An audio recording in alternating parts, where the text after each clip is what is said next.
In this video, we're going to discuss some analytical procedures an auditor would use when auditing inventory. We've reached the final step of our 6 steps to auditing inventory, performing substantive procedures. But remember, there are 2 types of substantive procedures. We've got analytical procedures and we've also got tests of details. An example of a test of details would be for the auditor to go and perform a test count of some of the client's inventory. And then they would compare the figure they came up with to the figure the client got when the client did its physical count.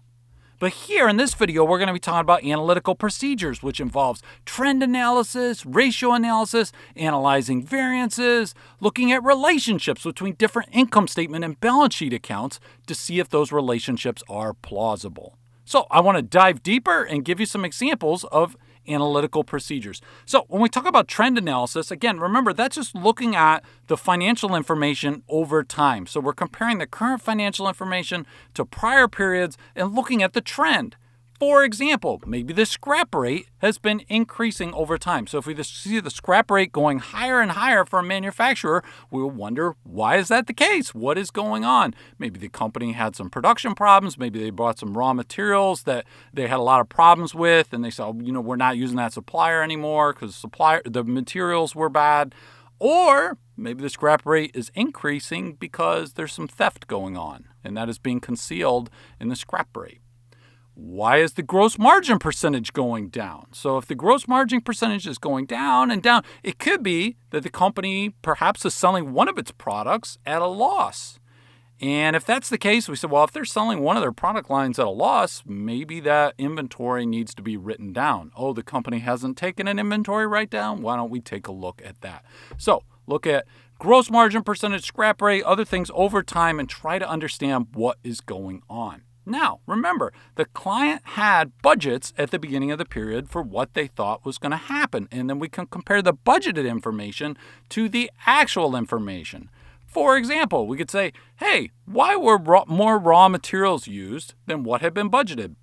Maybe there's a legit reason. Maybe we say, oh, well, you know what? Actually, the company needed to increase production, and therefore they needed to use more raw materials. And the reason for all that is that sales were much higher than expected. So they sold more, so they need to produce more, so they need to use more raw materials. Hey, that makes sense, but maybe sales weren't higher, production wasn't higher, and yet they used more raw materials. Then we say, okay, what's going on here? Why did this exceed what was budgeted? Again, looking at relationships between different accounts. For example, cost of goods sold, which again is the expensing of inventory, so cost of goods sold should be going up as sales are going up. You sell more product, you should have more cost of goods sold. If you say, okay, well, sales is increasing a lot faster than COGS, or vice versa, if there's some kind of difference here, we say, okay, well, what's the reason for that difference? Why are they not increasing proportionally?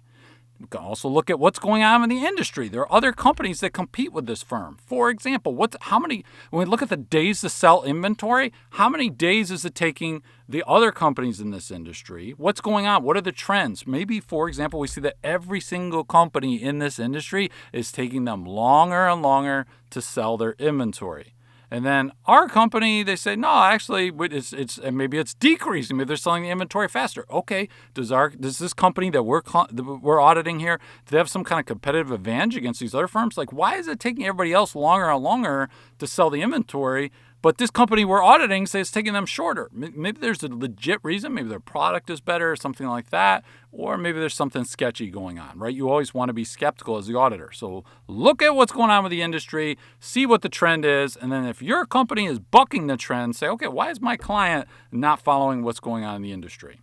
We can also look at non-financial information. For example, maybe there's an article in the press that says, hey, this company's newest product isn't selling that well, or customers don't like it. Oh, okay, they might have to take an inventory write-down. Or maybe there's an article that says one of the company's production plants went on strike. Okay, if the production plant went on strike and they stopped producing that product, you might expect to see maybe work in process inventory is very high because they're not completing the inventory at that particular plant. You have a bunch of partially built products. Okay, so and we think of the different misstatements that could happen, and I've got a list here of different misstatements, and then what is the analytical procedure that could potentially detect that? I think that's helpful. So if we think about obsolete, excessive inventory. So they've got a product, it's not selling, it's dusty, it's sitting on the shelf. How do we catch that?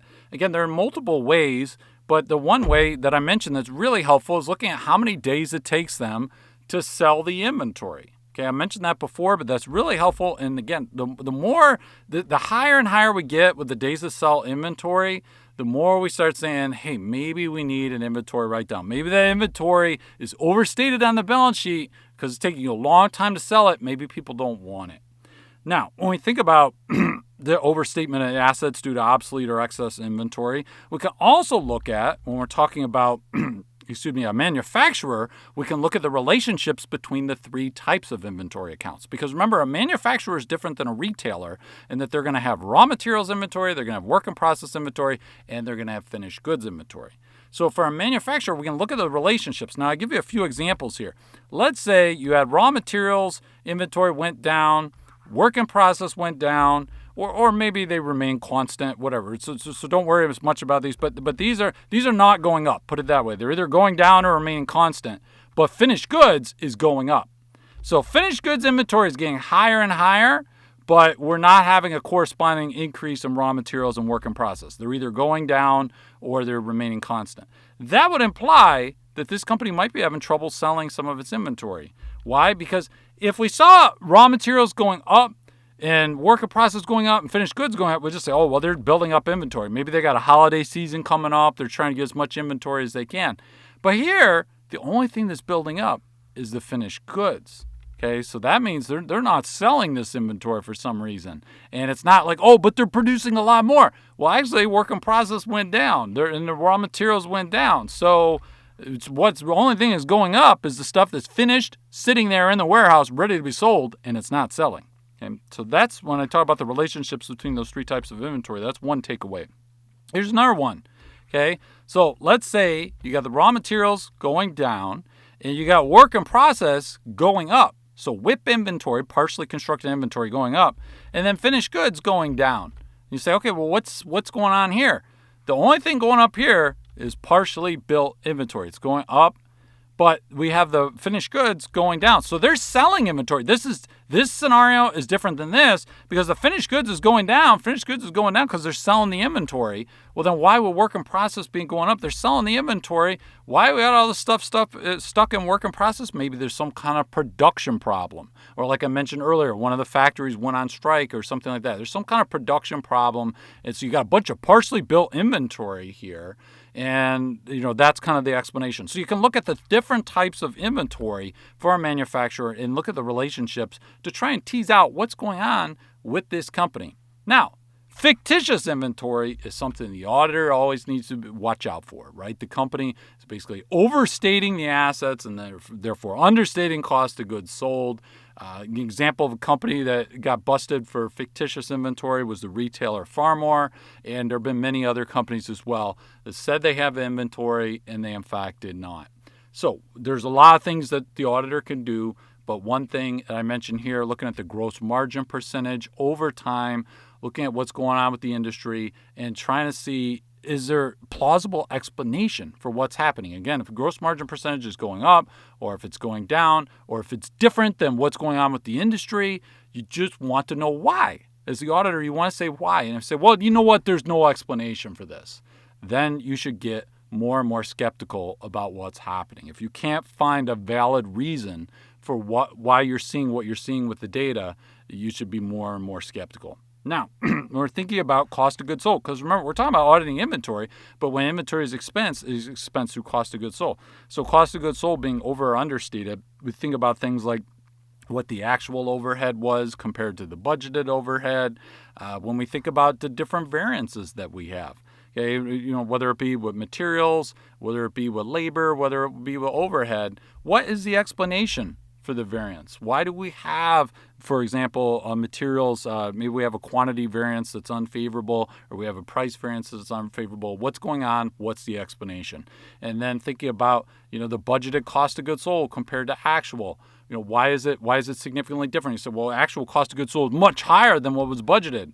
Maybe there's a valid reason. Maybe they sold a lot more product, right? So they had a sales forecast, and the actual sales turned out to be much higher right? It was a really great year for the whole industry. They sold a lot more product than you'd expect them to have more cost of goods sold than what was budgeted. So you want to look at these relationships, look at the analysis over time, and try to come up with some kind of explanation, a plausible explanation for what's going on. If you don't have a plausible explanation, that's when there's problems. And now remember, analytical procedures are really nice for the auditor because usually they're a lot cheaper and easier to perform than tested details. We were just talking about analyzing ratios here, looking at the number of days it takes to sell inventory and so forth, right? That is not that difficult for an auditor to be able to do, and it can be very informative.